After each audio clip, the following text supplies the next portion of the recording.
makan siang. Betul sekali. Jadi ini adalah waktunya kita membakar energi. Sebelumnya kita salam terlebih dahulu. Assalamualaikum Warahmatullahi warahmatullahi wabarakatuh. wabarakatuh. Waalaikumsalam warahmatullahi wabarakatuh. Gak semangat kayaknya ini. Assalamualaikum warahmatullahi wabarakatuh. Waalaikumsalam warahmatullahi Kita minta semangatnya dulu. Lemas. SIW 2025 jawabannya adalah action. Boleh kita coba ya? Ya, SIW 2025. action. Nah. Woi, kurang. SIW Ulang, 2025. Action. Nah, udah ada gitu ya? Ada. Oke. Ini sebelum memulai, ini beda. Kali ini Benar. kita beda. Walaupun sebenarnya kita temanya kali ini kan tetap dari SIW Film. 2025 ini temanya movie. Iya Jadi kita mau semangatin terlebih dahulu. Benar. Ada KIB dengan bikustiknya di sini. Betul. Kita mau semangatin lagi semuanya Cila ya. Benar, kita bakar semangatnya karena dari tadi lemas semuanya. Jadi kita minta semua bangkit berdiri. Ayo kakak, Boleh, semuanya, ayo kita semuanya berdiri. Silakan Ayo semuanya berdiri semuanya, silakan berdiri. Berdiri, Boleh masuk, ditaruh masuk. handphonenya. Kita diri semuanya berdiri. SIG masuk. Berdiri semuanya. SIG masuk. Ayo Tas dulu, masuk tas semua. dulu. Masuk. Yeay, Masuk keren. semua. Keren, Masuk. ada investor cilik, Cila. Keren. Ih, calon masa Tas depan. Tos dulu. Ayo, Yeay. oke, masuk semua. Masuk semua. Mantap. Moderator, narasumber mau ikutan bangun? Ya kan? Gak apa kita semuanya ya, berdiri, oke. semuanya kita Oke. akan semangat terlebih dahulu semuanya. Oke, Wah, thank ini you ada ya. penari bayaran semuanya. La. Jangan Ye, la. Ye. Nih, Jangan merusuh. di-mention banget Bu, dong izin bayaran. nih, biar lebih semangat Ya dulu kan? Bu, Pak. Yaudah. Biar lebih Oke. semangat. Oke, Yang di belakang mau ikutan ke depan? yang di belakang, yang di expo. Jangan Yang di so expo. sibuk. Ayo kita gabung semuanya. Ayo, kita ayo, gabung semua ke semuanya. tengah ya. Kita Ayo. gabung semuanya. KIB Ya. ada dengan bikustiknya akan menemani kita semuanya. Kita joget dulu, Benar. Kita joget. Silakan. Hajar Ayo. KIB. Siap ya? bikustik. Semuanya pasti tahu. Jangan so sibuk, Hahaha. Asik. Asik. Asik. KIB. Ayo ke tengah, Kak. Ayo, sini Kak. Semuanya putar ke kiri. Putar. Nona manis putarlah Ke kiri. Yang kayak kiri. Ke kiri. Ke kiri. Ke kiri. Ke kiri. Ke kiri. Ke kiri manis. Kanan. Sekarang kanan. Kanan. Nona manis Semuanya. putarlah Kanan. ke kanan, ke kanan, ke kanan, ke kanan, ke kanan, ke kanan, manis. Kanan. Bawah. Sekarang Bawah. Nona manis Bawah. ke bawah, sampai bawah, Bawah. sampai bawah, sampai bawah, sampai bawah. Bagus ihunya. Sekarang atas, Tangannya, hei. Nona manis sekarang ke lompat, asik, lompat, lompat semuanya, lompat. Asik. Kanan. Sekarang kanan, Kanan. Nona manis putarlah ke kanan, ke kanan, ke kanan, ke kanan, lagi kanan. Awas jatuh ke sini. Lama-lama aku jatuh ya. Kiri. Sekarang kiri, Nona manis putarlah ke kiri, ke kiri, ke kiri, ke kiri, lagi terus,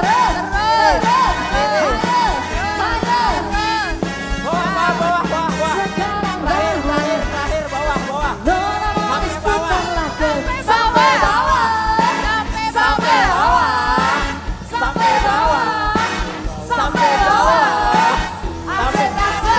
Bawah lagi.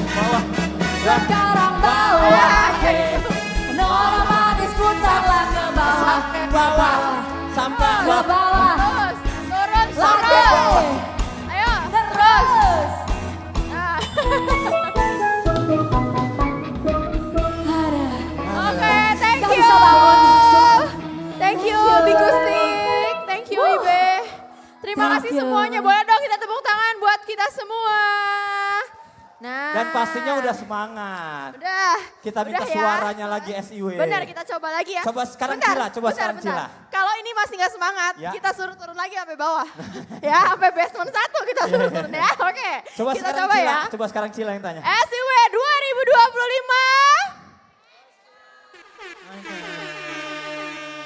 SIW 2025.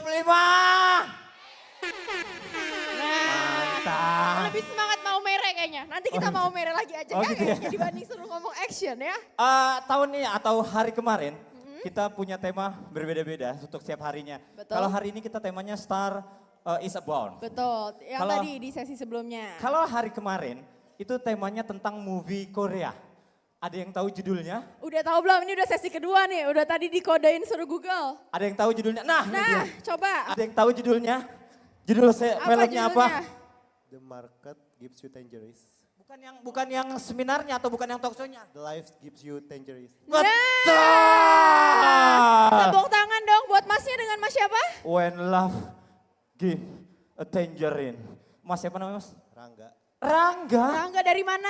Rangga ya belum datang nanti. Oh iya benar juga. Rangga. Aku cinta pada Terus salah IDX gue, Islamic. salah teman-teman gue.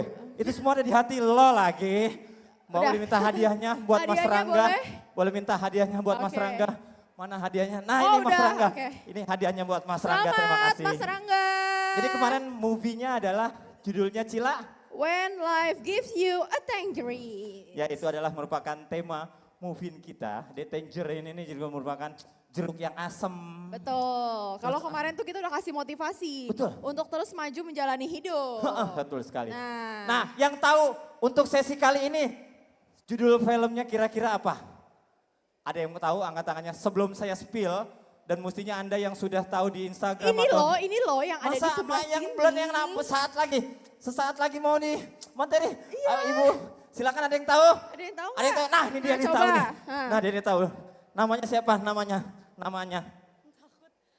Kok takut? Iya, maaf Kak Aulia. Kak Aulia, untuk talk show kali ini disadur dari film apa? The Star is Reborn.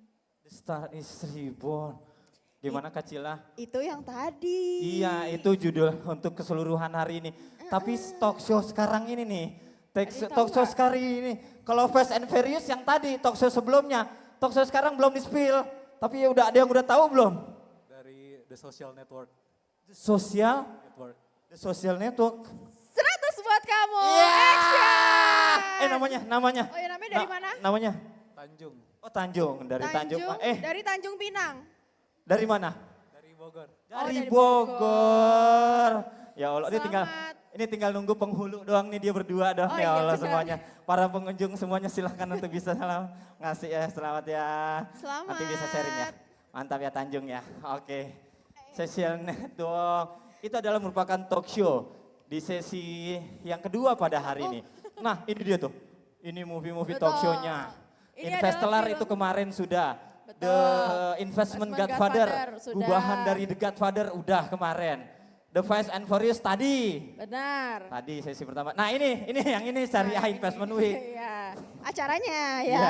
Oke, teaternya nih ya kan. Iya, Oke. orang-orang pada ngeliat situ semua soalnya. Toto ganti sendiri dia. Ya Allah. Oke. Gak apa-apa. Oke, Siap. lanjut. Karena Udah tadi lebih sudah semangat. di-spill, ya Yoi. kan. Semuanya udah mulai dapat hadiah. Betul sekali. Jadi kita kembali akan menyaksikan film lainnya. Ya. Yang durasinya juga kurang lebih selama 90 menit. Betul sekali.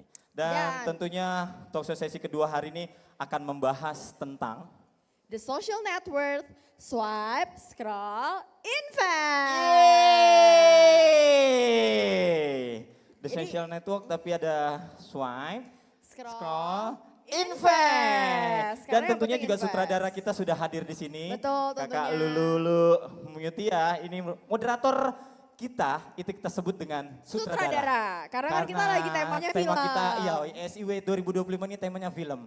Jadi moderatornya kita sebut dengan sutradara. Betul Disutradari sekali. oleh Kakak Lulu Mutia, merupakan Head of Data Sales and Marketing PT Bursa Efek Indonesia. Tentunya. Dan tentunya dalam sesi ataupun film kita yang kedua di hari ini, itu kita berharap agar teman-teman bisa mengoptimalkan data Ya. serta informasi dari berbagai sumber media sebagai landasan yang valid untuk mendukung pengambilan keputusan investasi syariah. Daging, ini isinya daging semua ini. Kalau ampe nggak dapat semuanya nyesel. Daging, ini isinya daging semua talk show kali ini. Daging. Buat teman-teman yang lagi di virtual, jangan lupa juga untuk segera check-in Betul. dan login di website SIW untuk Anda juga bisa mendapatkan poin untuk siapa tahu bisa menjadi orang yang Pemenang. mendapatkan pada saat grand prize nanti. Ya itu. Diundi pada hari, banyak sekali grand prize-nya. Ada tabungan haji atau tabungan umroh, lalu ada handphone, lalu ada smartwatch. Tapi yang jelas silakan Anda bisa login buat teman-teman virtual. Buat teman-teman yang ada di sini silakan nanti kita akan sama-sama dengarkan semua ini daging. Isinya ini daging banyak sekali. Udah pasti, sesuai Pasti itu namanya dia. ada swipe, scroll, invest. Jadi pasti kita akan belajar bagaimana caranya melihat pentingnya data. Kita scroll sampai kita bisa memutuskan kita siap berinvestasi. Betul sekali. Jangan lupa juga ada 5 orang penanya yang nanti akan kita berikan hadiah. Ingat ya, Benar. lebih dari itu dan langsung saja. Betul, kita panggilkan langsung. Ini dia sutradara film kita yang kedua di hari ini. Yaitu Lulu Mutia. Silakan Kak Lulu.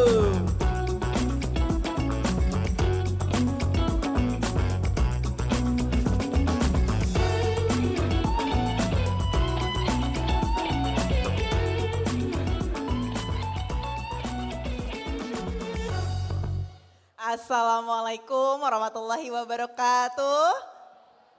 Aduh, udah pemanasan berarti tadi ya sampai jongkok-jongkok, kanan kiri gitu ya, semangat terus ya. Udah makan siang juga tadi teman-teman, selamat datang di sesi kita yang kedua hari ini. The Social Network, Swipe, Scroll, and Invest. Luar biasa sekali ya, tema yang dibawa oleh SIW pada hari ini. Dan saya ingin menyapa juga rekan-rekan SIW yang ada di platform SIW ya. Selamat datang juga, perkenalkan saya Lulu Mutia. Saya Kepala Unit Penjualan dan Pemasaran Data PT Bursa Efek Indonesia yang akan menjadi moderator pada siang hari ini. Dan saya juga mau mengingatkan yang tadi ada pesan sponsor nih katanya jangan lupa ada door prize ya teman-teman di akhir acara. Dan jangan lupa juga untuk check-in dan juga mengisi kuesioner supaya bisa insya Allah beruntung untuk mendapatkan door prize yang disediakan oleh teman-teman SIW 2025. Dan kembali lagi tadi ke tema kita ya, The Social Network, Swipe, Scroll, and Invest. Luar biasa itu kehidupan kita sehari-hari sih teman-teman. Jadi ini relate banget sama kehidupan kita which is kita nggak pernah lepas gitu ya dari gadget. Kita juga banyak banget mendapatkan informasi dari sosial media. Dan bagaimana nih kita seorang investor, calon investor atau yang masih galau-galau sedikit nih untuk investasi bisa memanfaatkan data dan informasi dengan sebaik-baiknya. Dan hari ini senang sekali kita sudah kedatangan 3 orang narasumber yang luar biasa sekali dan mereka adalah expert di bidangnya masing-masing yang memiliki 3 sudut pandang yang akan berbeda nih yang akan disampaikan dan di-share ke rekan-rekan Sobat IDX Islamic hari ini. Saya langsung aja panggilkan yang pertama Ibu Paramita Sari, beliau adalah Head of Marketing Digital Business PT Mandiri Sekuritas. Silakan Mbak Mita.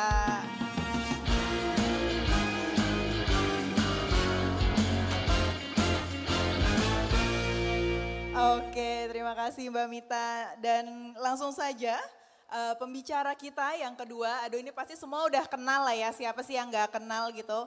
Dengan salah satu influencer kita yang satu ini, luar biasa ya, Kakak Dian Widayanti. Silakan Kak Dian.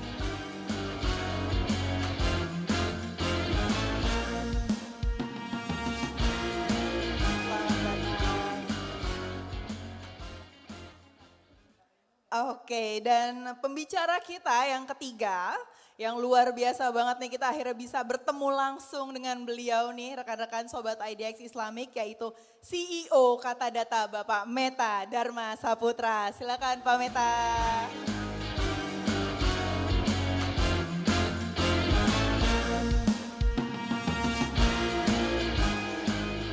Waduh, kita berikan tepuk tangan yang meriah dong untuk 3 orang narasumber kita hari ini. Luar biasa ya rekan-rekan Sobat IDX Islamic.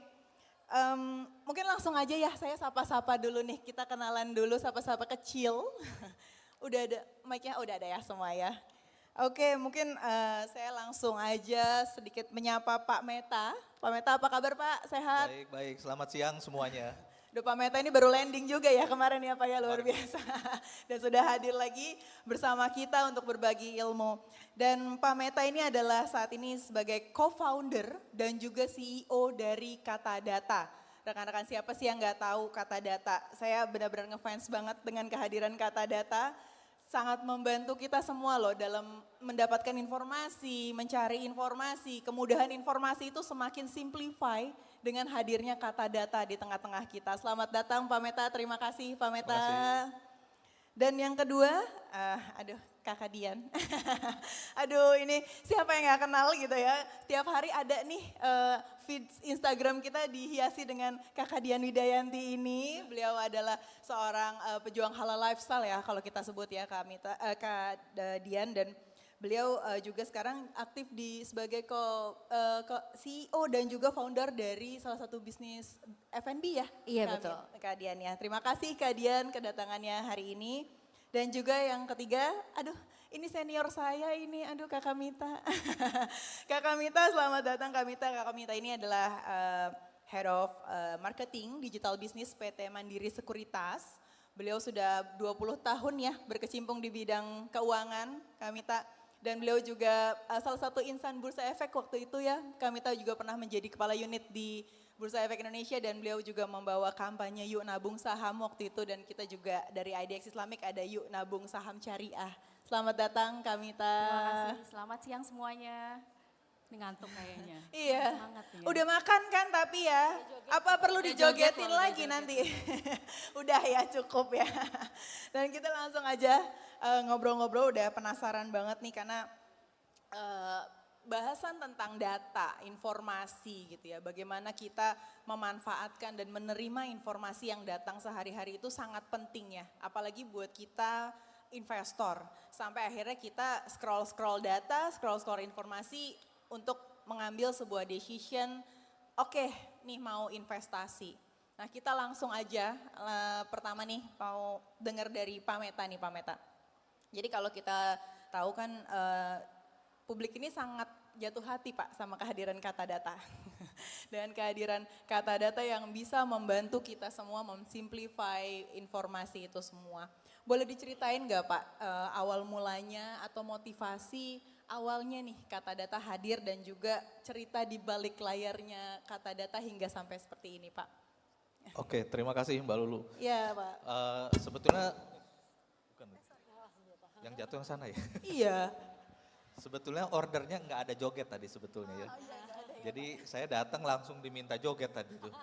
Untung bisa ya Pak. Untung bisa, asal jangan kesleo ya.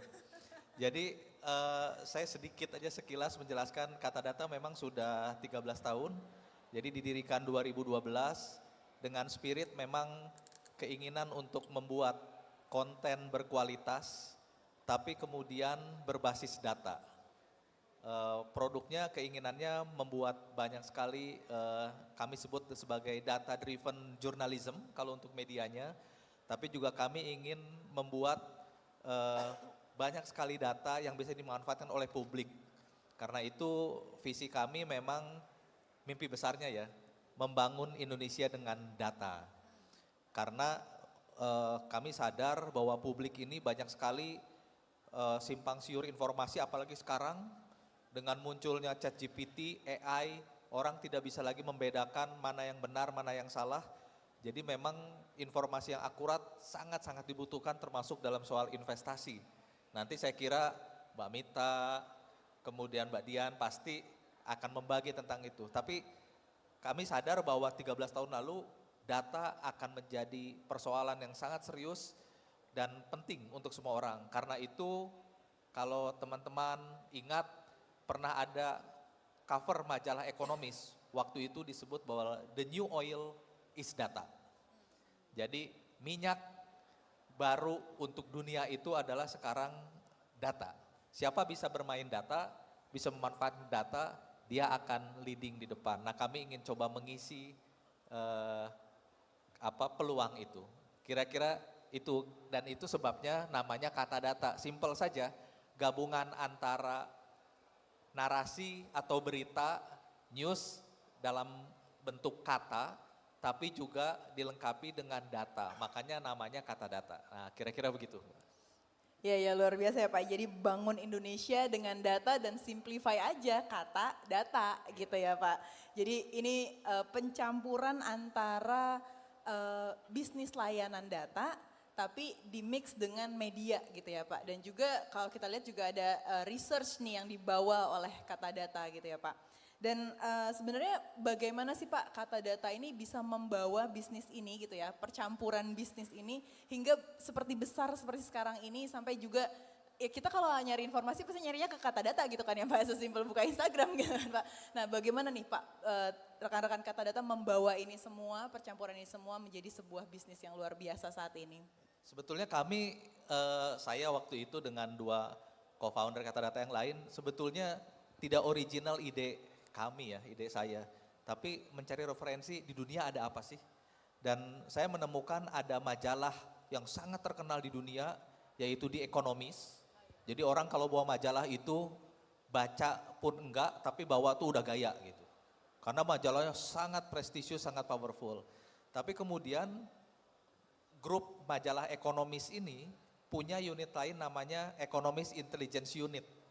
Jadi ini suatu unit yang besar juga, tapi isinya para doktor, para ekonom, para analis, researcher, dan dia melengkapi sisi lain dari majalah itu. Nah, kami mencoba membuatnya dalam sisi yang lebih, yang mungkin sangat mikro gitu ya, menggabungkan antara Economist Magazine dengan Economist Intelligence Unit. Nah, itu yang ingin kami coba kawinkan di sana menjadi sebuah model bisnis kata data. Nah, data itu memang bagaimana kemudian dia bisa dibutuhkan semua orang. Waktu itu kami mencoba dengan eksperimen membuatnya dalam bentuk infografik. Jadi kalau data itu data mentah, kemudian news itu dalam bentuk teks yang panjang-panjang, susah dicerna orang. Tapi kemudian ketika dibuat menjadi infografik, hanya selembar infografik, orang bisa paham dan orang bisa menikmati. Nah, itu kemudian ternyata menjadi sebuah bisnis model dari media, dan moto kami ambil dari Leonardo da Vinci yang dia bilang begini, simplicity is the ultimate sophistication.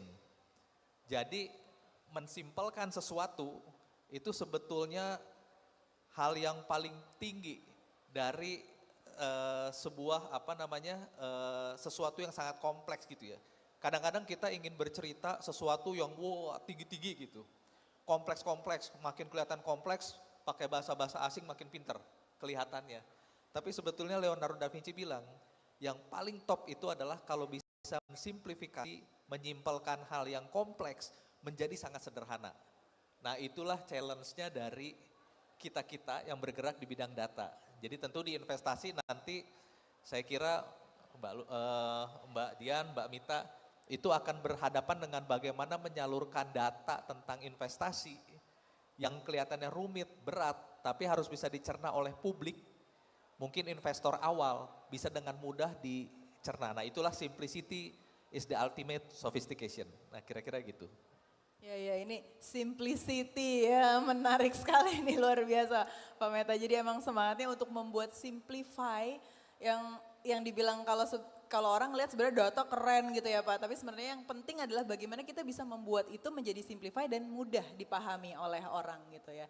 Dan tadi Pak Meta juga beberapa kali menyinggung nih, Mbak Mita, aku pindah nih ya ke Mbak Mita mengenai bisnis layanan data tadi. Nah kita juga pengen lihat dari kondisi shifting dari bisnis pasar modal Indonesia gitu. Kita lihat 2 tahun terakhir ini kita shifting yang sangat cepat terutama dengan adanya kehadiran internet nih Mbak. Nah mungkin bisa diceritain nggak Pak, bagaimana Mandiri Sekuritas beradaptasi dengan kebutuhan investornya dengan kondisi yang seperti itu Mbak Mita? Oke, thank you Mbak Lulu. Ini menarik banget ya, bahkan bukan cuma 2 tahun lalu ya, kalau kita lihat dari 2 dekade ke belakang itu kan beda banget. Bisnis pasar modal, Bursa Efek Indonesia, cara orang buka rekening efek, cara orang transaksi gitu ya. Mbak Dian mungkin nggak ngalamin nih, mungkin Bapak Ibu di sini ada yang ngalamin. Zaman dulu itu kan kita kalau mau buka rekening saham aja harus submit dokumen fisik, harus datang ke salesnya, butuh waktu minimal seminggu. Bayangin yang tinggalnya tuh jauh di ujung sana di Indonesia gitu ya, perlu berapa lama gitu. Udah gitu untuk buka rekening aja minimum depositnya juga gede banget gitu. Kalau sekarang kan shiftingnya sangat signifikan menurut saya. Yang pertama itu adalah digitalisasi proses investasinya. Dan yang paling juga kelihatan sangat berbeda dan shift itu adalah perilaku atau behavior dari investor itu sendiri. Zaman dulu kalau nasabah atau investor gitu ya mau akses informasi itu kan channelnya sulit ya. Harus datang ke seminar fisik yang bayarnya mahal. Satu-satunya akses informasi itu media cetak zaman dulu. Kalau mau lihat harga saham tuh ngelihat koran, deret tuh harga sahamnya berapa. Kalau sekarang gampang banget ya akses informasi kan ada di mana-mana. Mau cari harga saham ke sosmed aja ada. Anak-anak sekarang nyarinya di TikTok, curhatnya di ChatGPT gitu ya. Pasti di sini juga ngalamin mau beli saham apa yang dicari apa, coba cari sosmed. Influencernya ngomong apa ya kan, beli ikut semua. Bisa beli saham A, beli saham semua. Challenge-nya kan ketika nanti ternyata sahamnya itu tidak kasih performance yang bagus, kita semua kan jadi ini ya trauma malah. Wah trauma saya di saham gak mau lagi gitu. Nah itu kan challenge yang harus dihadapin di era-era sekarang ya Mbak Lulu. Gak harus, maksudnya gak cuman ngeliat aja di sosmed tuh lagi ada berita apa, gak ngikutin satu orang aja, tapi kita juga harus bisa ngolah. Kalau tadi Pak Meta bilang data itu harus diolah supaya bisa jadi informasi yang akurat, itu juga berlaku di pasar modal Indonesia. Khususnya di syariah. Syariah itu kan salah satu poinnya adalah kita harus gak boleh ini ya, melakukan keputusan investasi tanpa ada judgement apapun. Nanti masuknya ke judi gitu, karena kita nggak tahu resikonya di depan seperti apa. Justru dari data itu, kalau teman-teman nanti udah punya rekening efek di setiap sekuritas itu kan pasti ada banyak data yang bisa teman-teman baca. Ada data laporan keuangan, ada data tren analisisnya seperti apa. Bahkan yang terbaru itu kan kita bisa memanfaatkan fasilitas AI sebenarnya untuk membantu kita menentukan keputusan beli nggak ya sahamnya, saya hold nggak ya, apa saya jual nggak ya. Nah itu banyak juga sekuritas yang sudah melakukan itu. Dan khususnya di Mandiri Sekuritas kita juga udah ada tuh Mbak Lulu. Jadi curhatnya jangan cuma ke ChatGPT, pakai chatnya kita punya Dima namanya itu juga Dima bisa. Ya? Dima ini ya betul. Mbak ya? Tampilannya seperti itu. Gitu, Mbak. Ini salah satu layanan dari Mandiri Sekuritas untuk kita bisa berdiskusi.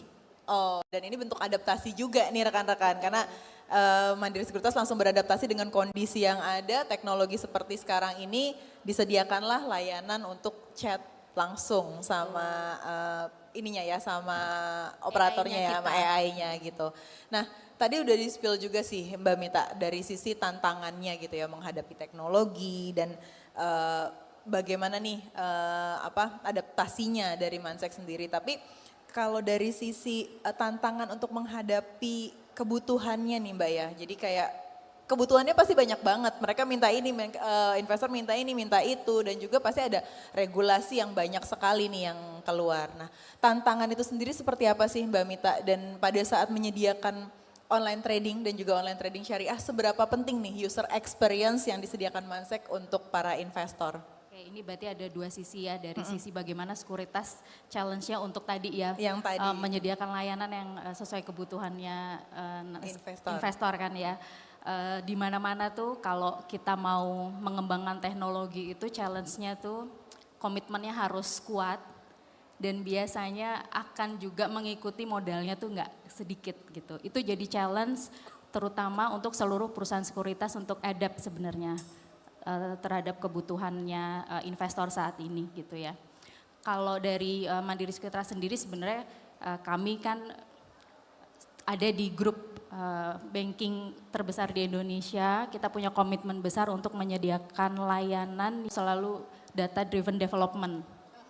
Gitu. Developmentnya ya. Betul, jadi challenge-nya adalah data itu kan banyak sekali gitu di luar. Ini kita ngomong dari sisi sekuritas dulu ya.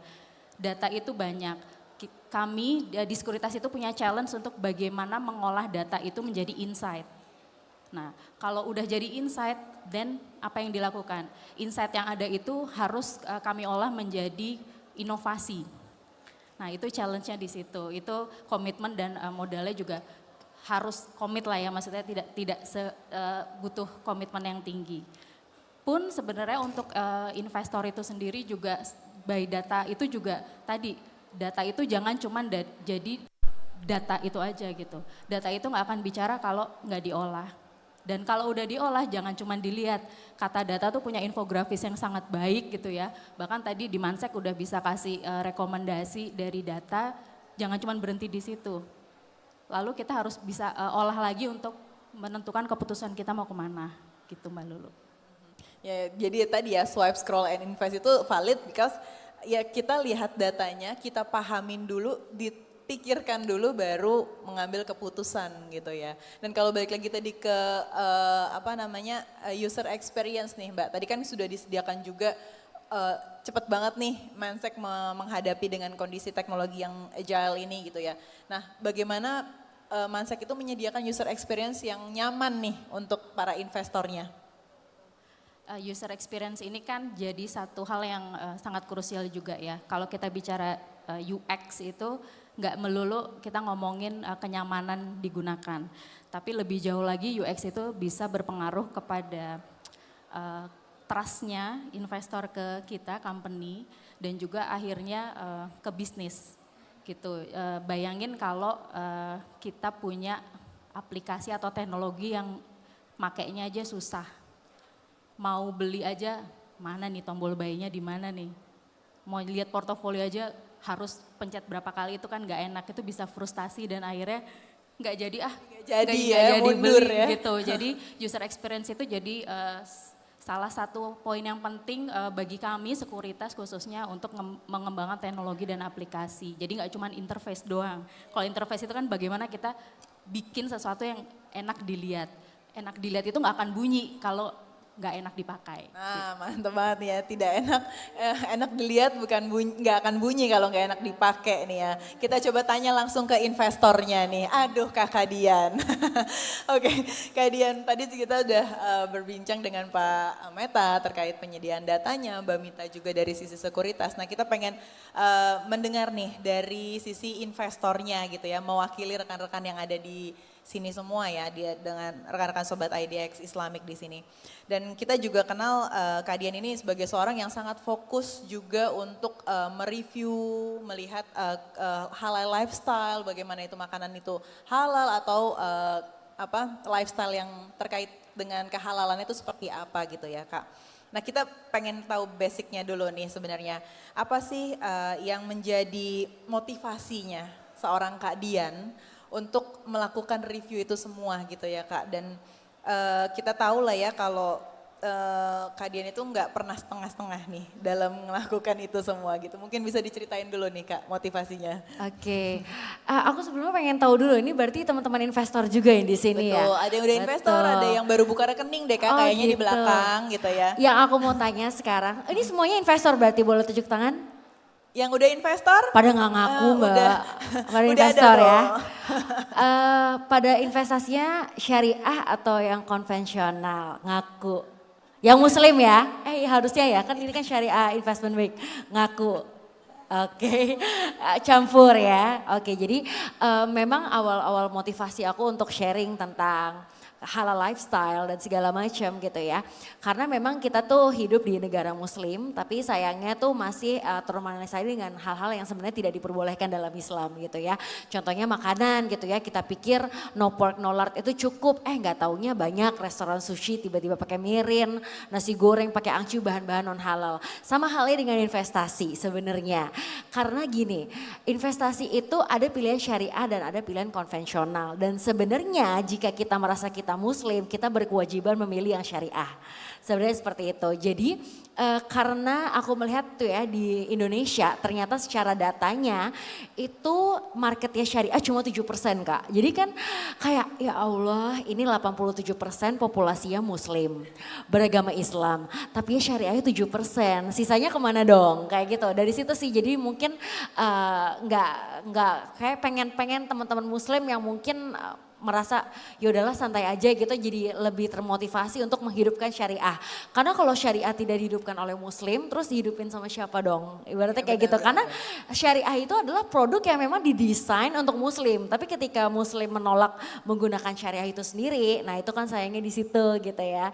Jadi emang di sosial media aku tuh fokusnya untuk mengajak teman-teman yuk pertama berinvestasi, dan kalau mau berinvestasi pilihnya yang syariah gitu ya. Karena memang kita sebagai muslim, untuk teman-teman yang muslim, emang wajibnya pilih yang syariah, itu bukan pilihan lagi, tapi wajib memilih yang syariah gitu. Makanya nih teman-teman yang mungkin baru buka rekening, kalau muslim jangan lupa pilihnya juga yang syariah gitu sih. Jadi semoga memotivasi juga ya teman-teman di sini buat, kan baru mulai nih, jangan sampai udah kejebur, oh iya benar juga ya gitu. Nah tuh dengerin ya dari Kak Dian ya pengalamannya, jadi memang kita memang ada kewajiban juga ya sebagai umat muslim gitu ya Kak. Nah tapi pada saat Kak Dian sendiri mau memulai itu semua gitu kan, pasti nyari data dong, pasti cari informasi dong gitu ya. Nah seperti apa sih caranya atau metodenya Kakak tuh dalam mencari informasi tersebut sampai akhirnya tadi ya kita udah scroll sampai akhirnya kita invest. Nah Kak Dian ini melakukan investasi dan memilih si saham syariah itu. Bagaimana tuh mencari informasinya? Oke, jadi kalau ini berarti personal experience ya. Betul Karena dong. aku tuh mulai jadi investor saham syariah atau reksadana syariah dan investasi instrumen syariah itu kalau nggak salah dari tahun 2018. Pada saat itu menurut aku mencari informasi tentang investasi syariah itu sulit. Mungkin sekarang udah mudah ya, karena IDX Islamic aja udah bikin event kayak gini secara rutin, dan yang aku tahu di tiap weekend atau mungkin bukan tiap weekend ya, aku nggak tahu ya. Tapi setidaknya dalam 1 bulan tuh pasti ada event dari IDX Islamic yang untuk mengedukasi dan segala macam. Tapi kalau kilas balik di tahun 2018, aku merasa sulit mendapatkan informasi itu. Jadi yang aku lakukan pada saat itu aku memang hire financial advisor. Jadi karena aku ngerasa oke nggak bisa, dan aku mikir investasi kan nggak bisa FOMO ya. Ya bisa aja si A bilang ini bagus, nggak taunya nanti rugi gitu. Jadi aku pengennya lebih mindful dalam menerapkan keuangan buat diri sendiri dan keluarga. Jadi waktu itu aku memilih memakai financial advisor. Tapi bukan berarti teman-teman di sini harus pakai financial advisor juga. Karena sekarang itu akses belajar itu udah banyak banget dan gratis gitu. Banyak banget yang gratis, kalau mau yang ada biayanya juga bisa, dan ibaratnya apa ya, sekarang tuh akses informasi apa-apa serba mudah, dan lembaga-lembaga yang memang kredibel seperti IDX juga udah rutin memberikan edukasi. Jadi teman-teman tinggal ikutin aja sebenarnya kayak gitu. Nah cuma kalau personal experience aku, karena aku pakai financial advisor, seiring dengan berjalan terus aku belajar sendiri, aku ikut-ikut kelas waktu itu, mulai ada kelas kan bermunculan pelan-pelan, lama-lama ngerti sendiri, sekarang udah nggak pakai, udah jalan sendiri. Jadi emang beratnya tuh di awal aja, karena kita tuh kan untuk memicu kita untuk pinter, itu kan pinter, ibaratnya kan aku tuh backgroundnya sama kayak Kak Nikola Saputra. Satu alma mater kan, cuma beda dia teknik arsitektur di UI, aku teknik industri UI. Dan aku gak belajar sama sekali dulu kan tentang investasi gitu kan. Jadi untuk membelajar tentang investasi itu sesuatu yang sangat baru buat aku. Jadinya dengan waktu itu ikut kelas-kelas itu tuh membantu banget sih, apalagi untuk kebutuhannya untuk diri sendiri dan keluarga aja ya. Jadi kita tuh berinvestasi juga karena kita tahu ilmunya, bukan karena ikut si A, ikut si B, ikut si C gitu. Ya, itu poin pentingnya ya, karena memang banyak informasi tapi gimana kita mengelolanya sampai nggak cuman ikut-ikutan aja gitu ya Kak Dian. Dan luar biasa Kak Dian terus mencari ilmunya, mencari informasinya agar bisa tepat juga dalam melakukan keputusan investasi. Nah saya akan kembali lagi ke Pak Meta nih Pak ya. Tadi Pak Meta juga sempat bahas tentang integriti data gitu ya Pak ya. Dari sekian banyak data pasti ada aja gitu informasi yang memang masih diragukan gitu integritinya. Nah dari sisi kata data sendiri Pak, bagaimana nih kata data menjaga kredibilitas dan objektivitas dalam menyajikan informasi yang disediakan kepada masyarakat gitu Pak. Dan kita tahulah integritas itu juga sangat menjadi isu sekarang di Indonesia. Monggo Pak. Ya, saya mungkin pertama-tama ingin sebelum jawab itu ya, ingin tanya dulu di sini kawan-kawan semua mencari informasi, berita atau data apapun dari mana? Ada yang masih dari majalah atau koran? Angkat tangan. Masih ada nggak tuh dari Ada nggak? koran? Ada yang mungkin dari televisi? Masih nonton televisi? Aduh malu-malu nih Pak, angkat tangannya Masih Pak, ngamuk ada ya? tuh padahal tuh Angkat Pak. tangan coba yang televisi. Nah tuh Pak. Ada ya? Ada yang kemudian dari portal berita online? Nah, Oke, udah lebih banyak nih. Yang terakhir apa ya, atau ada yang cuma melihatnya dari sosial media? Dari Instagram, dari mana-mana? Siapa yang dari sosial media? Oh, paling banyak ya?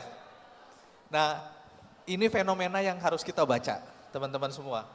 Jadi memang karena judulnya kan swipe, scroll, atau klik tadi, and invest. Jadi memang kita sekarang setiap saat itu membaca berita, mendapat informasi, itu tidak lagi bahkan membaca. Saya khawatir dalam waktu tidak lama lagi, kita tidak banyak membaca bahkan. Berita-berita yang pendek pun tidak lagi membaca. Tapi hanya mendengar dan hanya menonton. Tapi tidak lagi di televisi, tapi hanya menonton di sekotak ini, gadget ini. Dan itu cuma swipe, scroll, klik, swipe, scroll, klik. Jadi kalau teman-teman lihat berita-berita yang ada sekarang, seluruh media mainstream itu membuat beritanya, membuat informasinya, itu tidak lagi di berita panjang-panjang di portal, jarang yang masuk ke website. Tapi membuat beritanya, informasinya itu dalam bentuk Instagram, misalkan di carousel. Jadi carousel klik, swipe gitu kan. Atau scroll. Karena itu berkembang namanya bukan storytelling, scrollytelling. Jadi scroll Scrollytelling, ya. gitu, ke bawah terus baca. Tidak baca apa-apa lagi kecuali dari situ. Nah, itu membuat tantangan yang luar biasa buat kita para penyedia informasi. Bagaimana kecepatan orang dan ketersediaan waktu yang sangat pendek bisa menyerap informasi yang sebetulnya penting sekali. Tadi disampaikan ya Mbak ya, bahwa kalau investasi saham tidak berbasiskan judgement berbasis data, ya jatuhnya jadi judi, kan begitu. Tapi bagaimana kemudian data itu disajikan oleh kami-kami ini dalam waktu yang cepat dan mudah dicerna teman-teman yang sekarang cuma modalnya jempol. Atau bahkan modalnya kuping dan modalnya mata. Nah itu problem. Data yang harus akurat, tapi tersajikan dengan cukup baik dan ditelan, dimakan oleh teman-teman semua.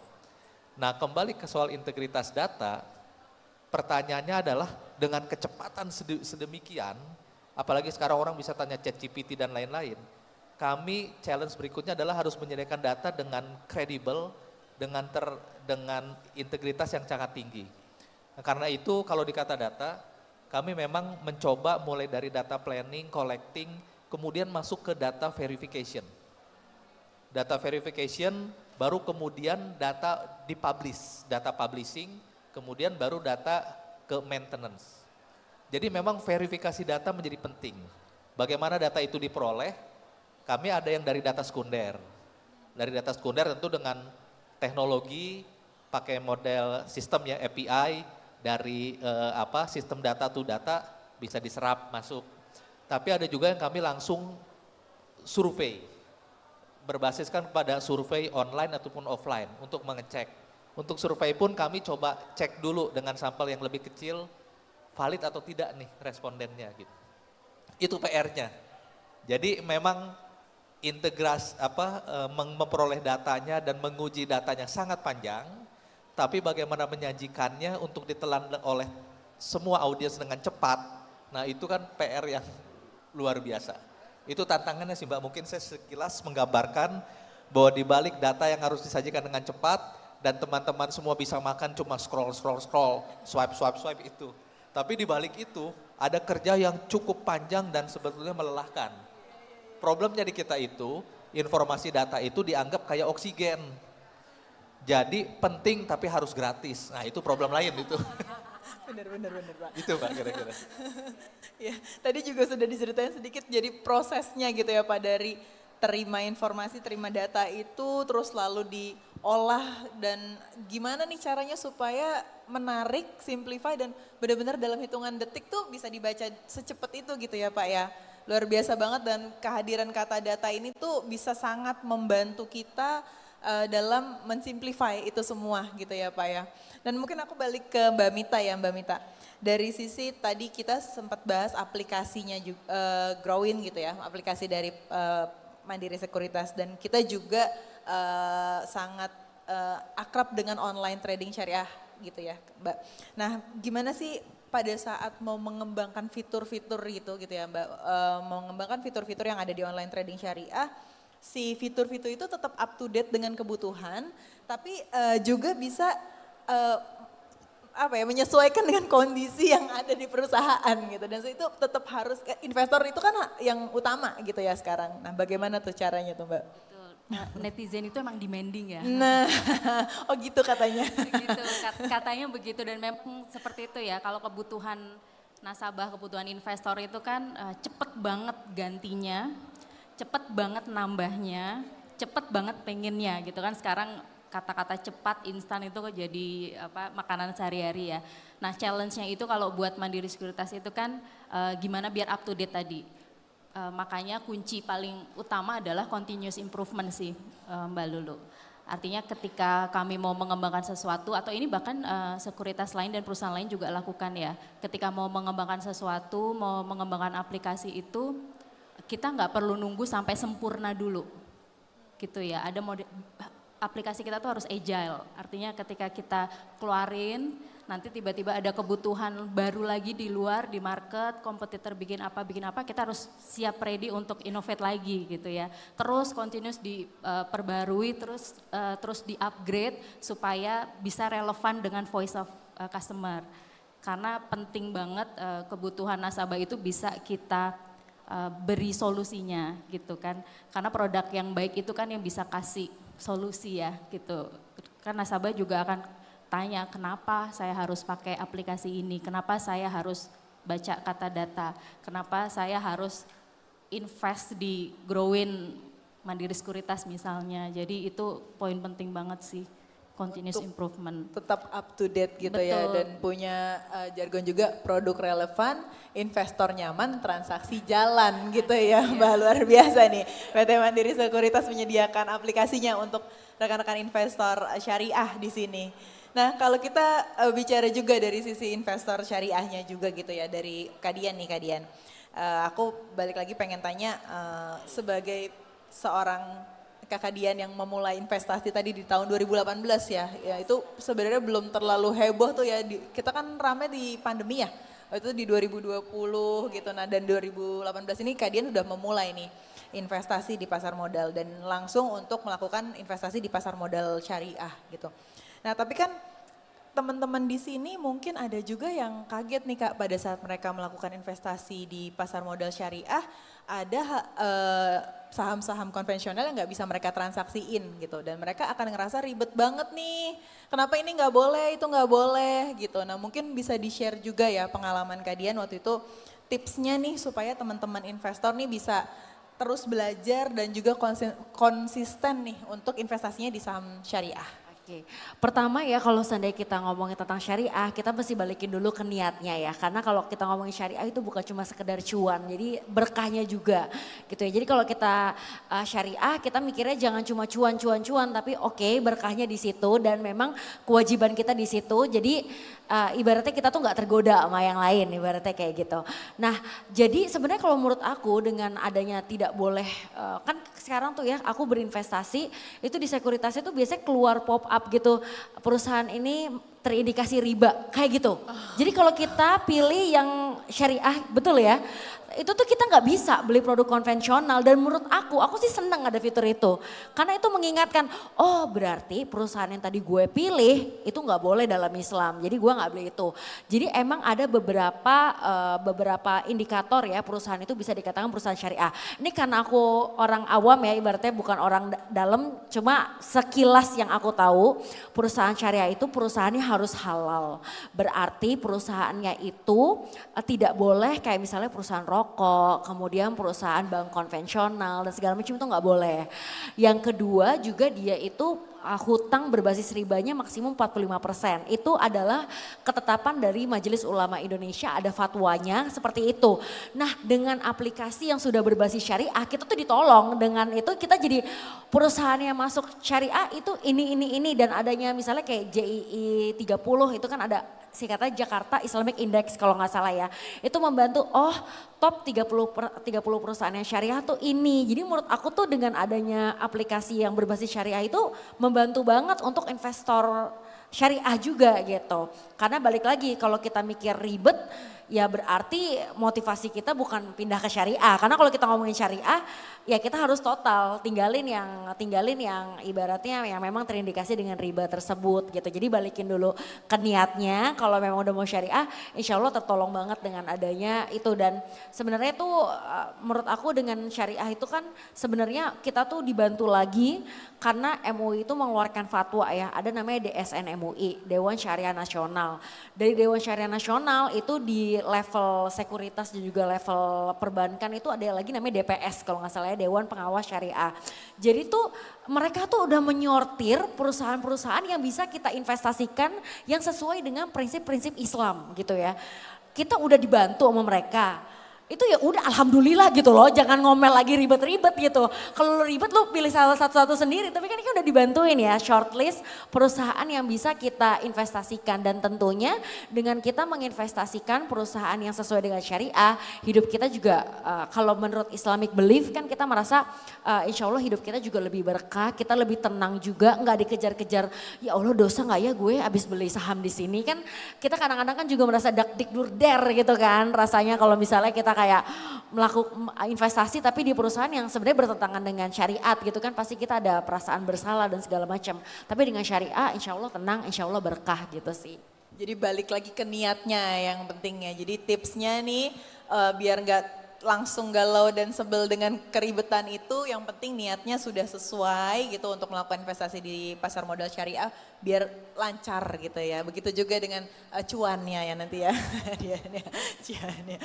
Oke, Kak Diana, aku juga pengen nanya balik lagi ke Pak Meta nih Pak, balik lagi soal literasi di Indonesia gitu dan juga kepedulian dari masyarakat Indonesia sendiri terhadap data untuk mereka bisa lebih rasional, lebih hati-hati juga dalam mengambil keputusan investasi.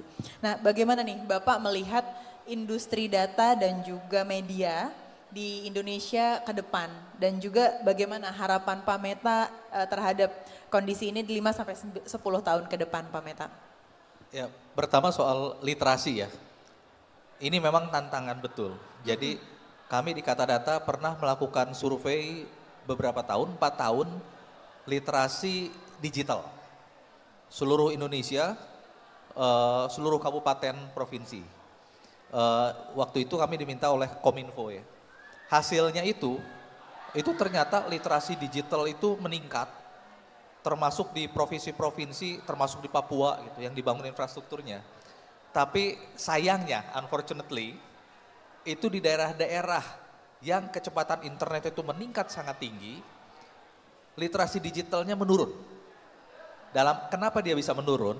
Karena kecepatan orang menggunakan handphone, kecepatan orang bisa menggunakan akses internet, tidak dibarengi dengan kemampuan dia mencerna informasi dengan baik.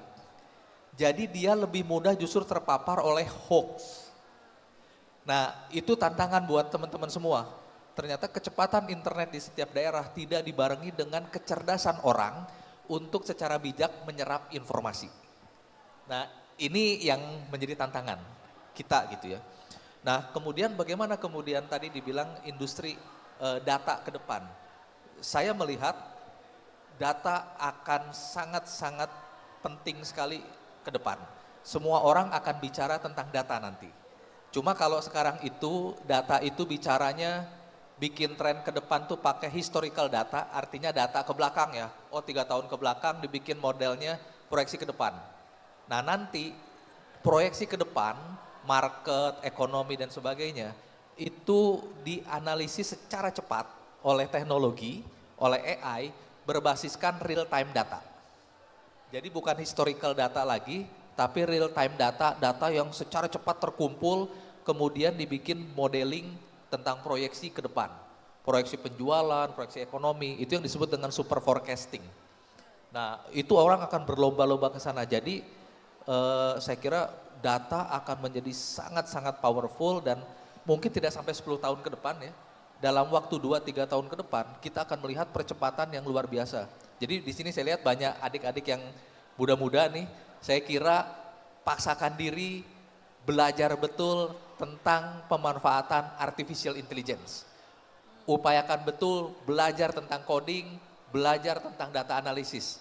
Kalau Anda menguasai itu, percayalah cuan di tangan Anda. Luar biasa ya Pak, cuan di tangan gitu ya. Yang penting kita mempelajari tadi ya pengelolaan datanya juga dan pemanfaatan datanya gitu ya Pak Meta. Ini pesan-pesan loh dari Pak Meta, jangan lupa loh teman-teman, itu kuncian supaya cuan ada di tangan. Nah Mbak Mita sorry kan, aduh kelibet nih, mirip nih. Mbak Mita dari sisi sekuritas, mendeliver produk-produknya, mendeliver layanannya kepada publik gitu ya Mbak Mita. Ini bagaimana sih caranya supaya itu tetap menarik buat investor gitu, karena kan yang tadi dengan percepatan informasi itu kita harus cepet-cepetan nih supaya mereka tertarik dengan apa yang ditawarkan gitu, dan kondisi marketing juga sangat agile gitu ya Kak. Nah gitu bagaimana nih Mandiri Sekuritas bisa mendeliver layanan tersebut dengan supaya bisa diterima dengan baik? Oke. Kompetisi itu kan inevitable ya. Yes. Jadi memang value proposition kita tuh harus jelas gitu. Kalau tadi ditanya gimana biar bisa compete dengan yang lain supaya bisa tetap inilah ya menjadi pilihan gitu ya. Itu salah satunya itu. Kemudian tadi balik lagi bagaimana Mansek itu, Mandiri Sekuritas, kita biasanya nyebutnya Mansek, itu bisa terus mendengarkan voice of customer, gak cuma dengerin tapi do something about that gitu. Misalnya fitur, ada salah satu contohnya adalah balik lagi karena Mandiri Sekuritas itu kan kita grupnya besar sekali. Salah satu kebutuhan dari investor syariah nih, kita lagi ngomong investor syariah itu kan kadang-kadang dulu 3 tahun, 2 tahun, 4, 5 tahun lalu tuh selalu ada pertanyaan mendasar, kalau saya buka rekening efek syariah di online trading syariah itu benar syariah nggak sih? Bener ya, gitu ngalamin gak Mbak Dian? Buka rekeningnya, rekening dana nasabahnya bank syariah gak sih gitu kan ya. Betul, makanya itu salah satu pain point nasabah atau pain point investor syariah yang coba kita jawab dengan inovasi kami gitu ya. Upcoming kita kerjasama dengan Bank Syariah Indonesia supaya kita bisa kasih layanan yang serba syariah. Mulai dari pembukaan rekeningnya, kemudian nanti untuk transaksinya harus saham-saham yang syariah. Kalau investor mau coba beli saham yang non syariah akan keluar pop-up, astagfirullah sahamnya nggak syariah loh, ya, seperti itu gitu ya. Itu memang salah satu inovasi yang harus dilakukan untuk menjawab kebutuhannya investor syariah itu gitu. Termasuk tadi kalau kita bicara kebutuhannya investor itu kan maunya semua yang serba cepat, makanya kita memakai semua, mengoptimalkan semua stakeholder yang kami miliki. Di Mandiri Sekuritas itu kami punya grup dengan Bank Mandiri, punya Livin gitu ya. Jadi kita integrate, kita ada integrasi dengan Livin, kita ada growing on Livin supaya bisa memudahkan investor dan nasabah buka rekening dan transaksi di sana, dan doakan mudah-mudahan nanti segera Bank Syariah Indonesia nggak cuman RDN-nya tapi bisa beli saham syariah di aplikasinya Bank Syariah Indonesia gitu. Betul. Jadi memang kita harus terus itu ya tadi cari tahu di luar sana tuh kebutuhannya seperti apa dan kita punya value proposition-nya tuh apa sih yang membedakan kita dengan yang lain gitu. Jadi harapannya bisa terus maju gitu. Dan Mandiri Sekuritas ini terus adaptasi tadi ya rekan-rekan, jadi cepet banget untuk mengikuti kondisi yang dibutuhkan oleh investor dan juga masyarakat dan kondisi teknologi juga pastinya gitu ya Mbak Mita. Nah kalau balik lagi ke Mbak Dian gitu ya, Mbak Dian sebagai pelakunya nih gitu, dan Mbak Dian juga sekarang banyak sekali nih melakukan review-review juga terkait dengan investasi di saham syariah gitu. Tapi pasti ada respon negatif dong dari netizen. Iya dong. Aduh gitu kan. Gak ada nggak seru dong. Aduh, itu dari netizen itu sendiri. Nah gimana nih Kak Dian menghadapi respon-respon tersebut dan bagaimana nih respon baliknya nih dari Kak Dian kepada netizen itu? Kalau netizen julid sih nggak dijulitin balik ya. Nanti kita capek hati gitu. Tapi emang ya kalau kita ngomongin apalagi tentang halal haram. Karena kan kalau investasi syariah dengan konvensional nanti ujung-ujungnya kan ribet banget sih segala macam ada aja sih pasti. Tapi balik lagi ya kalau kita menyebarkannya ini sesuai dengan data yang valid. Balik lagi ke data ya. Kalau dulu kalau dari kuliah aku tuh selalu bilang in God we trust, for others we use data. Jadi itu kita percaya sama Allah dulu. Kedua untuk turunannya kita pakai data gitu. Jadi kalau nggak pakai data udah nggak usah gitu. Jadinya selama aku sharing gitu ya, aku selalu mencari data-data yang valid dulu. Jadi kalau di levelnya syariah berarti tidak hanya tentang data-data yang berbasis keuangan ibaratnya numerikal aja, tapi juga data-data dari fatwa MUI-nya seperti apa. Kemudian dijalaninnya itu seperti apa dan itu yang akhirnya dikomunikasikan. Jadi yang dikomunikasikan itu berdasarkan informasi sumber yang legit juga gitu. Jadi aku ngerasa kalau misalnya pun ada negatif komen dari sana ya nggak apa-apa selama yang kita belikan itu bukan informasi yang hoax gitu ya. Asal informasi yang valid, mereka mau marah-marah biarin aja gitu ya. Tapi kalau misalnya informasinya mungkin berdasarkan opini pribadi, itu mungkin yang lebih nakutin ya. Karena kalau kita opini pribadi apalagi dengan mengajak orang untuk berinvestasi, itu tuh agak-agak serem gitu. Ibaratnya kita takutnya menjerumuskan orang-orang gitu kan. Nah tapi selama kita menggunakan data dan juga dalam syariah ada fatwa MUI-nya dan itu disebarkan ke khalayak luas, menurut aku apapun komen negatif ya hajar aja nggak kenapa-napa, cuekin aja ntar juga diem sendiri gitu sih. Asal yang kita informasikan itu adalah informasi yang benar dan valid dan bukan informasi yang hoax gitu. Jadi yang penting basicnya adalah datanya itu sendiri harus akurat gitu ya. Itu yang bikin kita Mbak Dian sendiri berani nih untuk terus konsisten melakukan itu semua gitu ya. Nah Sobat IDX Islamik ini makin banyak nih pertanyaan saya yang pengen saya tanyakan kepada pembicara tapi takut nanti nggak dapat kesempatan nih rekan-rekan untuk bertanya. Mungkin saya buka kesempatan dulu ya. Waduh udah gak sabar langsung angkat tangan. Saya juga dapat spill katanya Kak Dian bawa oleh-oleh ya buat para penanya ya tiga orang penanya. Emang iya? Aduh dapat spill nih tadi katanya. Oh, iya, Nanti iya. yang bertanya katanya bisa dapat hadiah. Mungkin udah saya bagi 3 kali ya di sini ya dari sisi yang pojok kanan ini Mbak yang baju putih batik ya Mbak? Ya itu ya silakan Mbak. Nanti yang di tengah Mas yang baju biru. Aduh gak sabar banget Mas, boleh Mas nanti yang ketiga dari Masnya ya. Mungkin satu dulu pertama Mbak. Oke, sebelumnya terima kasih atas kesempatannya gitu. Selamat sore Mbak Dian, Mbak Paramita dan juga Kak Meta gitu. Di sini pertanyaan saya tujukan ke Bapak Meta. Mungkin namanya tadi ya Mbak? Oh ya, nama saya Tania gitu. Oh, Saya Mbak dari Tania. Jakarta Barat gitu. Oh ya. Pak Meta, saya mau bertanya terkait kondisi masyarakat kita saat ini ya gitu.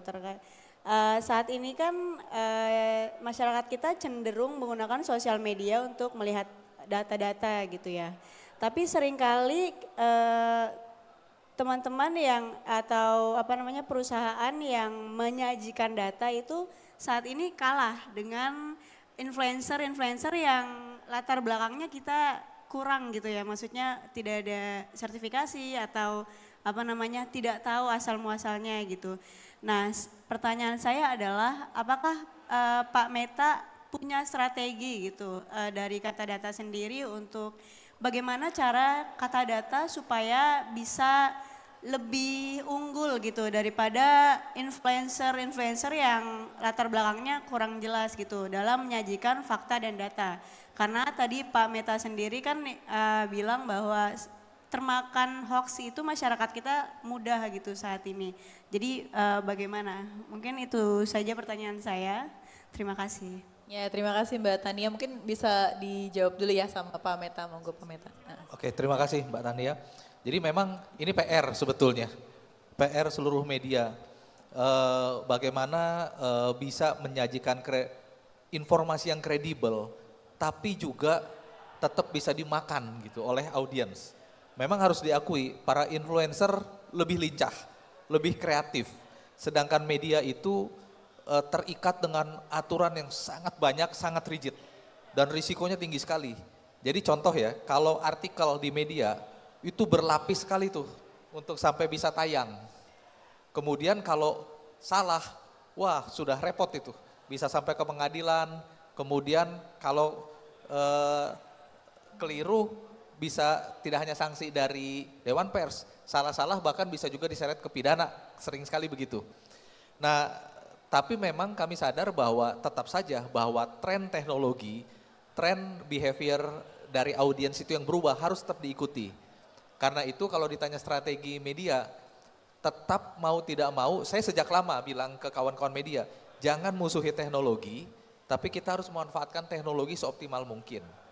Dari dulu saya juga bilang bahwa sosial media bukan hanya digunakan oleh para influencer, tapi sosial media harus digunakan oleh para media mainstream. Dan sosial media bukan sekedar distribution channel, bukan kanal untuk distribusi berita, tapi sosial media itu sudah menjadi media itu sendiri.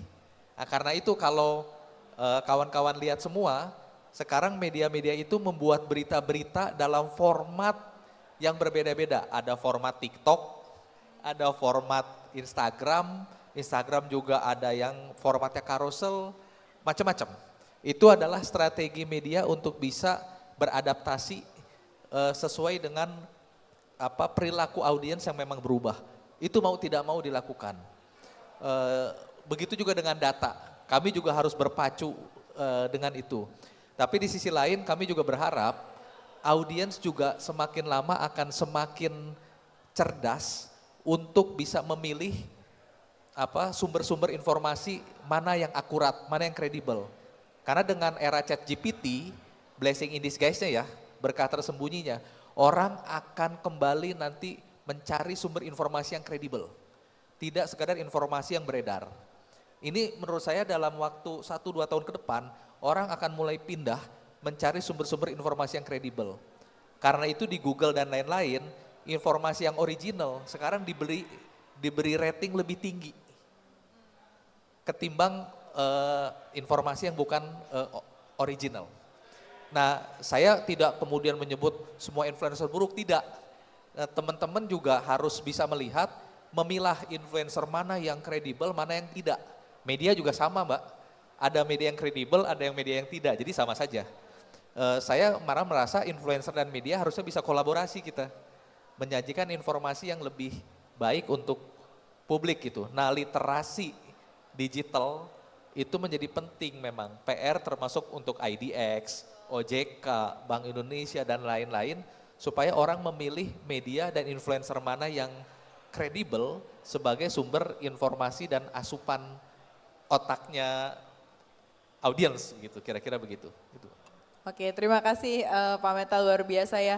Pertanyaan tadi Mbak Petania bisa menjawab ya. Terima kasih Pak Meta. Saya buka yang kedua tadi Mas yang baju biru yang di belakang ya Mas ya, silakan. Bukan, Masnya udah, ya itu. Ya, betul.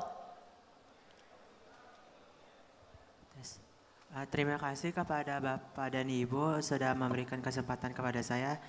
Mungkin pertanyaan ini untuk Kak Dian ya. Namanya Mas? Sebelumnya perkenalkan nama saya Nabil Gibran Faiz. Nabil Oh, Gibran Faiz. Nabil ya, oke. Ya. Silakan Mas Nabil. Di sini saya masih kategorinya masih baru untuk mengenali investasi dan lain-lain. Nah, tapi di sini saya sedikit bingung proses screening dari investasi syariah itu bagaimana ya Kak? Terima kasih. Gimana nih Kak Dian? Oke. Jadi kalau ngomongin tentang screening, aduh panjang banget ya karena itu ya dulu emang itu butuh pengetahuan, butuh ikut kelas-kelas, butuh pengalaman. Jadi kalau aku yang ngomong nanti aku jadi itu ya sumber yang tidak valid lagi ya karena baru diomongin soalnya. Kita diomongin sebelah kan gak enak gitu. Jadi maksudnya gini, untuk kita memutuskan apalagi untuk screening itu tuh butuh kita belajar dulu cara screening itu seperti apa, hitung-hitungannya seperti apa. Sebenarnya itu panjang banget ya kita untuk mengetahui performa suatu perusahaan. Itu secara gampangnya gini, secara keuangan dia tuh performa 5 tahun ke belakangnya seperti apa. Terus apakah perusahaan tersebut cocok dengan kebutuhan kita. Karena kan perusahaan juga risknya juga beda-beda gitu ya. Dan ini tuh aku nggak bisa ngasih tahu kita tuh harus TP 1, 2, 3, 4, 5 gitu ya. Karena memang untuk screening itu butuh ilmunya dalam artian kita duduk di kelas atau kita mendengarkan materi. Kita tahu cara perhitungannya yang perhitungan dari banyak ya kalau perhitungannya mungkin Mbak Kalulu bisa kasih tahu misalnya kayak investasi itu ada parameter-parameter yang cukup banyak di mana kita tuh setiap parameter itu bisa kita sesuaikan dengan kebutuhan kita. Perusahaan apa yang mau ya cocok dengan portofolio apa yang cocok dengan kita. Nah tapi ya itu tadi aku nggak bisa langsung kasih tahu ini harus begini, tapi kita memang harus membutuhkan proses pembelajaran dan proses pengalaman. Karena yang namanya saham pasti kita ngerasain yang namanya minusnya dulu dan segala macam gitu. Jadi jangan berharap ketika kita punya saham itu udah pasti langsung wah gitu ya langsung pasti naik segala macam. Karena yang namanya investasi saham itu adalah proses pembelajaran yang panjang. Even dari tahun 2018 sampai aku sekarang itu belum fasih dalam melakukan screening gitu ya. Tapi kalau aku boleh jujur, aku tuh ada ikut komunitas saham juga. Jadi komunitas di mana itu tuh suka sharing informasi dan dibantu perhitungkan. Jadi kan ada banyak ya instrumen-instrumen yang kita harus hitung. Kalau hitung satu persatu itu kan capek ya. Jadi ternyata tuh ada loh yang benar-benar ngikutin satu perusahaan ini hitungannya seperti apa. Terusnya kita sendiri yang membandingkan. Jadi dia juga nggak kasih rekomendasi, tapi lebih ke hasil perhitungannya. Terus kita sendiri yang memutuskan, oke, gue mau investasi ke sini deh kayak gitu. Jadinya itunya juga kita juga bisa menyesuaikan dengan kebutuhan kita sendiri. Tapi yang paling penting kalau buat masih pemula ya harus belajar dan cari kelas tentang investasi sebanyak mungkin gitu kali ya. Intinya belajar dan mencari informasi sebanyak-banyaknya. Mungkin Mbak Mita ada yang mau ditambahin Mbak Mita dari cara screening tadi dari sisi. Masnya tanya kamu milih sahamnya gimana kali ya untuk pribadi gitu ya. Nah balik lagi benar tadi Mbak Dian bilang kan sekarang komunitas udah ada banyak di luar sana. Kanal informasi juga banyak di luar sana. Bahkan Bursa Efek juga ngeluarin indeks saham syariah Indonesia. Kalau mau diperkecil lagi tadi JII ada. Mulai dari situ dulu. Biasanya tuh kalau kita mau milih saham apa sih yang kita beli, itu pertama kan kita akan lihat dulu ya. Ini perusahaannya saya tahu apa enggak. Dimulai dari situ dulu. Baru setelah itu kita kan lihat data fundamentalnya seperti apa kalau itu investor. Kalau trader biasanya dilihat grafiknya trennya lagi bagus atau enggak gitu ya. Kalau investor-investor syariah lebih gampang lagi rasanya tidak perlu melulu mengenai grafik gitu ya. Yang penting fundamentalnya bagus, prospek ke depan bagus, bisa pakai tools yang sudah disediakan oleh sekuritas atau bahkan ada rekomendasi dari komunitas yang legit ya. Itu bisa dipakai jadi salah satu penentuan kita mau belinya seperti apa, termasuk screening portofolio kita harus di mana gitu. Ya, jadi banyak banget sebenarnya source-nya Mas Nabil. Jadi tadi kelas, komunitas, bisa langsung juga di booth-booth ini Mas Nabil di belakang juga bisa langsung tanya-tanya nanti ya dengan para rekan-rekan dari sekuritas juga ada di belakang. Nah mungkin aku masih masuk satu pertanyaan terakhir ya, monggo Mas. Ya.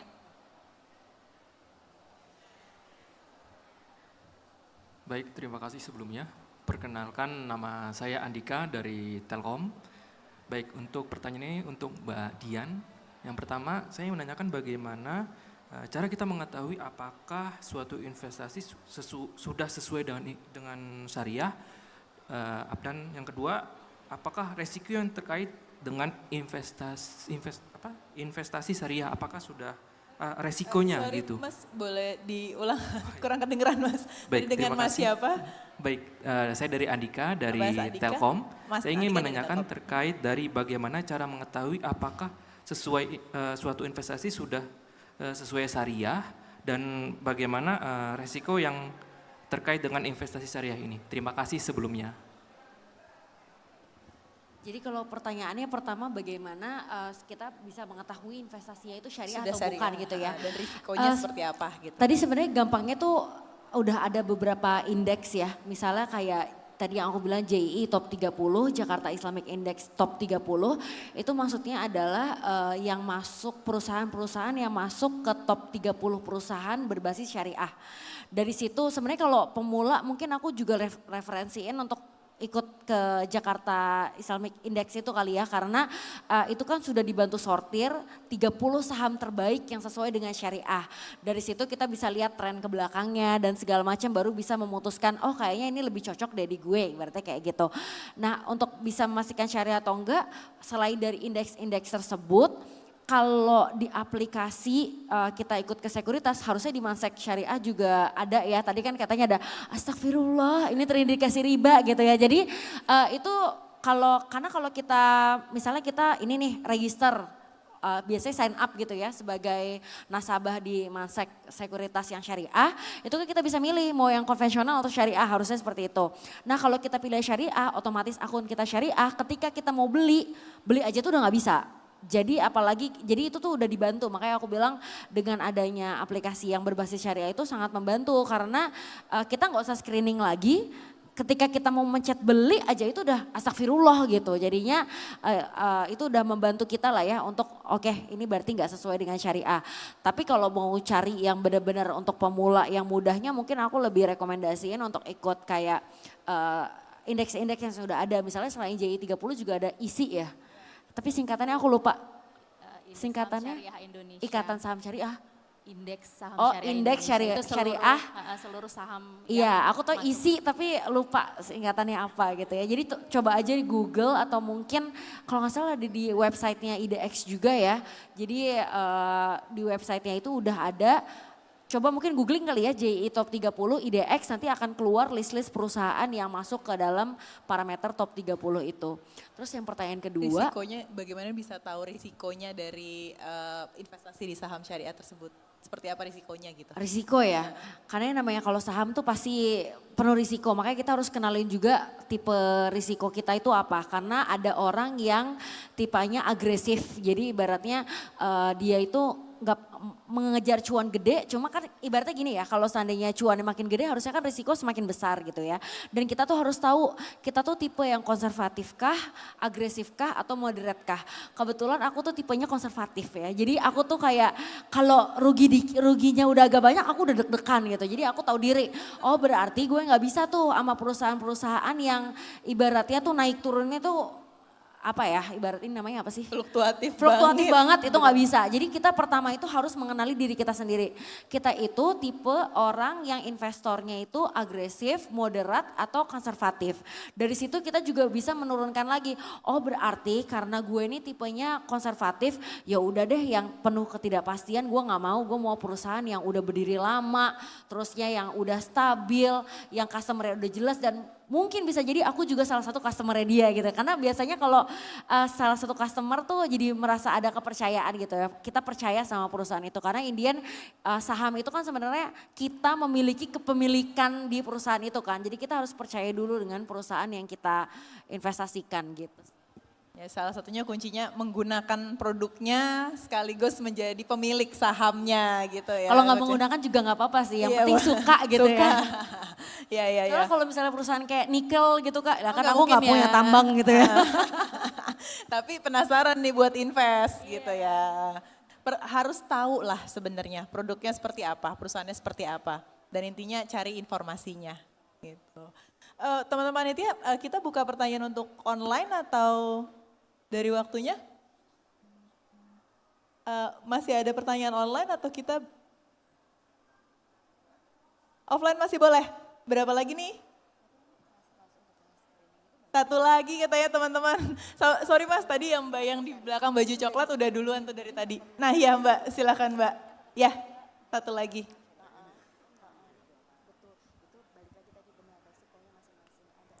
Ya, Assalamualaikum. Saya Imas dari Jakarta. Aku mau tanya sama Mbak Dian. Sebenarnya ini salah satu kegalauanku nih.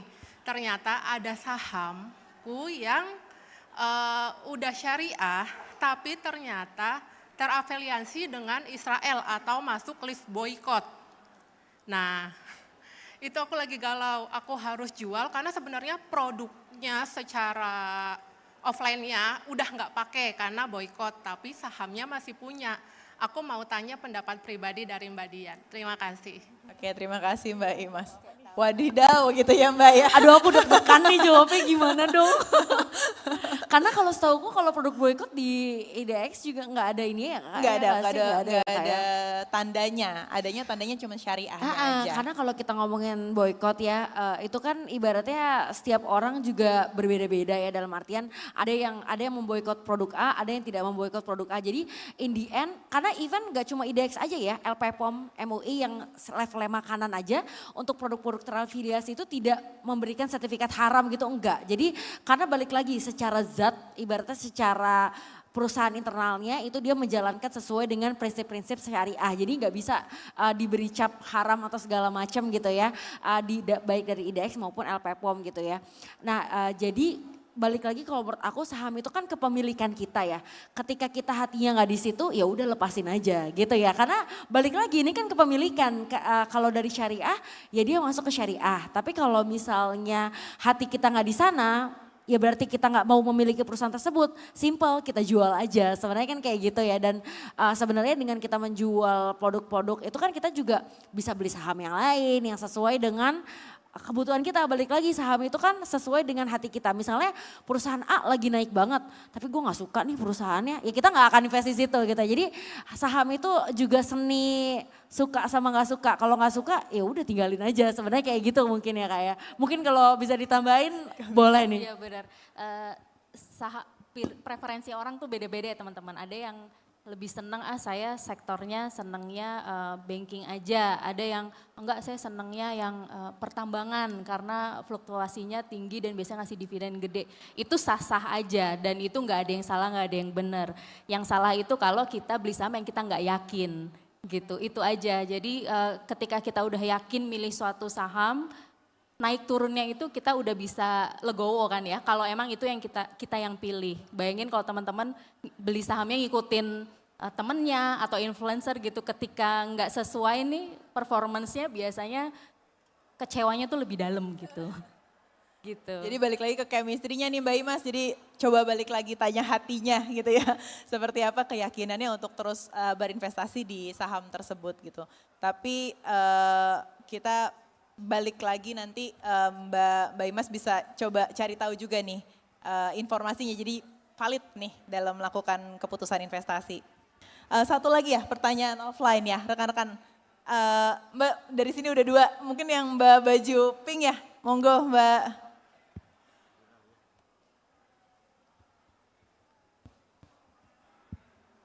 Assalamualaikum warahmatullahi wabarakatuh. Perkenalkan nama saya Nuri Nur Hasanah.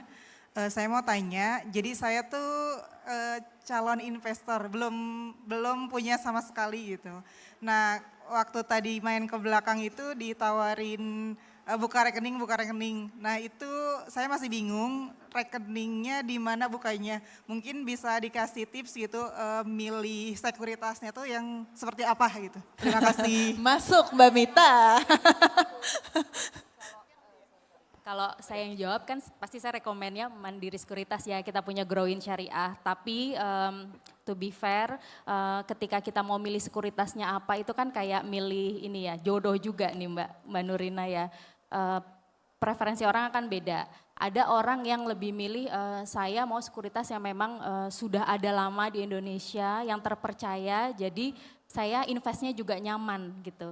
Kalau masalah rekeningnya seperti apa, produknya seperti apa, buka di mana aja tuh sama. Tapi yang paling penting tuh percaya nggak sama sekuritasnya. Karena sekuritas kredit nggak cuman informasi atau data yang kredibel, perusahaan sekuritas yang kredibel kan juga penting ya. Karena kita mau invest ini menyangkut uang kita loh gitu. Itu jadi harus ini dulu yakin dulu di situ. Mau buka apa aja silakan. Kalau mau ke Mandiri Sekuritas boleh buka Growin Syariah. Yang membedakan adalah ya tadi kalau yang Growin Syariah itu sudah fully syariah, serba syariah. RDN-nya kita pakai Bank Syariah Indonesia. Kami adalah sekuritas pertama yang memang kerjasama RDN-nya Bank Syariah Indonesia, bukan hanya unit usaha tapi benar-benar the real bank syariah gitu kan. Paling enggak itu bikin investor nyaman ya bahwa saya tuh real syariah loh gitu. Kemudian untuk produknya juga saham-sahamnya syariah, kita punya reksadana syariah, tinggal pilih aja sesuai yang diinginkan seperti apa. Ada tools juga nanti reksadana yang paling bagus apa nih kalau belum ngerti tentang saham. Atau misalnya saham apa nih yang paling bagus bisa dilihat indeksnya, return yang bagus tuh historicalnya yang mana jadi kita bisa pilih seperti itu. Menjawab? Rina? Terima kasih Mbak Mita. Aduh banyak banget sebenarnya pertanyaannya ya. Masih hangat-hangatnya gitu diskusinya, tapi kita juga udah diingetin nih ada sesi selanjutnya juga rekan-rekan. Jadi saya mungkin izin untuk recap ya diskusi kita yang luar biasa dengan Pak Meta, Mbak Dian dan juga Mbak Mita. Di mana bagaimana kita memanfaatkan, menerima informasi, mengelolanya sehingga menjadi sebuah keputusan untuk berinvestasi itu sangatlah penting gitu. Akurasi dan juga literasi itu menjadi hal yang harus diperhatikan kita semua gitu. Nah bicara soal investasi juga sedikit mungkin ya saya informasikan bahwa Bursa Efek Indonesia juga saat ini punya sebuah aplikasi yang bernama IDX Mobile, di mana aplikasi tersebut bisa memberikan informasi-informasi terkait pasar modal dan juga bisa belajar nih simulasinya aja nih untuk melakukan transaksi saham di aplikasi IDX Mobile. Jadi kalau mau tanya-tanya mungkin bisa juga bertanya di Expo, begitu juga untuk menghadiri beberapa booth-booth yang ada di Expo di SIW 2025 ini. Dan balik lagi jangan lupa untuk terus mencari informasi karena kita harus yakin, balik lagi ke hati, yakin seperti apa ya keputusannya dengan informasi-informasi yang valid. That's why kita sebut hari ini, talk show hari ini adalah The Social Network Swipe, Scroll, and Invest. Nah mungkin itu ya yang bisa kita sampaikan hari ini. Terima kasih sekali Mbak Mita, Mbak Dian, Pak Meta, luar biasa diskusi kita hari ini. Semoga membawa manfaat buat kita semua.